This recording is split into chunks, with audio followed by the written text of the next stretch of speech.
Welcome back to Sindhu Kannada vlogs. ಇವತ್ತಿನ ವಿಡಿಯೋದಲ್ಲಿ ತುಪ್ಪದ ಬತ್ತಿ ಹೇಗೆ ಮಾಡೋಣ ಫಸ್ಟ್ ನೋಡೋಣ ಬನ್ನಿ. ಪಾತ್ರೆಯನ್ನು ಬಿಸಿ ಮಾಡೋಕೆ ಇಟ್ಕೊಳ್ಳೋಣ. ಅದು ಕಾದ್ಮೇಲೆ ನಮಗೆ ಎಷ್ಟು ಬೇಕೋ ಅಷ್ಟು ತುಪ್ಪನ ಹಾಕೊಳ್ಳೋಣ. ನಾನೊಂದು 3ರಿಂದ 4 ಸ್ಪೂನ್ ತುಪ್ಪ ಹಾಕ್ಕೊಂಡಿದ್ದೀನಿ. ಆ ತುಪ್ಪ ಒಂಚೂರು ಮೆಲ್ಟ್ ಹಾಕೋಕ್ಕೆ ಬಿಡಿ. ಹಾಗೆ ನೋಡಿ, ತುಪ್ಪ ಮೆಲ್ಟ್ ಆಗ್ತಾ ಬರ್ತಾ ಇದೆ,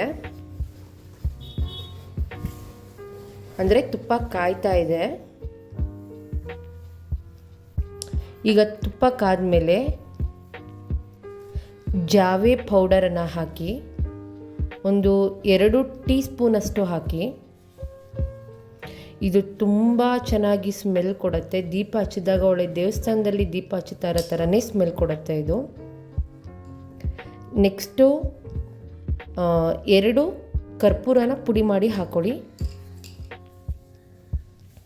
ಇದು ಕೂಡ ತುಂಬ ಚೆನ್ನಾಗಿ ಸ್ಮೆಲ್ ಬರುತ್ತೆ ನಾವು ದೀಪ ಹಚ್ಚಿದಾಗ. ತುಪ್ಪ ಮತ್ತು ಅದು ಜಾವೆ ಪೌಡರು, ಕರ್ಪೂರ ಸ್ವಲ್ಪ ಮೆಲ್ಟ್ ಆಗ್ತಾ ಇರುತ್ತೆ.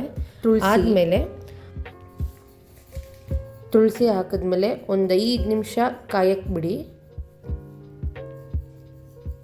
ಅದು ಕಾದ್ಮೇಲೆ ಈಗ ಗ್ಯಾಸ್ನ ಆಫ್ ಮಾಡಿಕೊಂಡು ತುಪ್ಪ ತಣ್ಣಗಾಗೋಕ್ಕೆ ಬಿಡೋಣ. ಕಾದಿರೋ ತುಪ್ಪ ತಣ್ಣಗಾಗಿದೆ. ಈಗ ಒಂದು ಬಾಕ್ಸ್ ತಗೊಂಡು ಬಾಕ್ಸಲ್ಲಿ ಅದು ಹಾಕಿ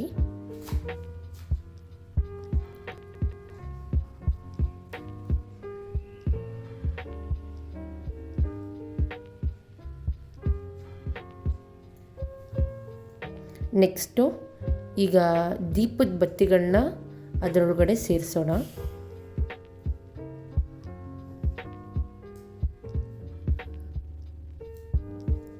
ಎಲ್ಲ ದೀಪದ ಬತ್ತಿಗಳು ಕೂಡ ಅದರೊಳಗಡೆ ಅಜ್ಜ ಥರ ಸೇರಿಸಿ,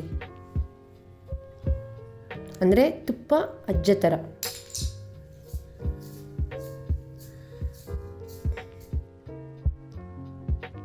ಈಗ ರೆಡಿ ಆಗಿದೆ ಆರತಿ ಮಾಡೋದಕ್ಕೆ ತುಪ್ಪದ ಬತ್ತಿ. ನೀವು ಕೂಡ ಮನೆಯಲ್ಲಿ ಮಾಡ್ಕೊಳ್ಳಿ, ದೇವ್ರ ಮನೆಯಲ್ಲಿ ದೀಪ ಇಲ್ಲ ಆರತಿ ಮಾಡೋಕ್ಕೆ.